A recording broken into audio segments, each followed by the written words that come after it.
Menikmati indahnya hamparan langit biru memukau bisa dilakukan di mana saja.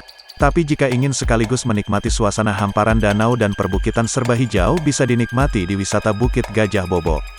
Objek wisata Bukit Gajah Bobo berada di Desa Pengambatan, Merek, Kabupaten Karo, Sumatera Utara. Sayangnya, objek wisata Bukit Gajah Bobo ini citranya jadi buruk akibat aksi pungli di lokasi tersebut, sehingga wisatawan menjadi sungkan untuk berkunjung.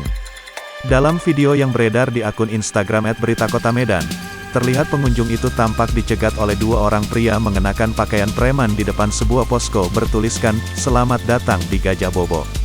Kedua pria itu meminta uang masuk ke wisatawan dengan mengaku sebagai utusan dari kepala desa setempat.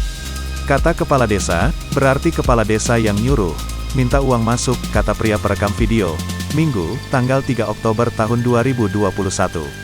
Tak hanya itu, kedua preman itu juga meminta uang masuk tanpa memberi tiket dengan alasan tiketnya belum ada. "Ya cuma mana retribusinya?" tanya perekam video. "Belum keluar karcisnya pak," jawab salah satu preman.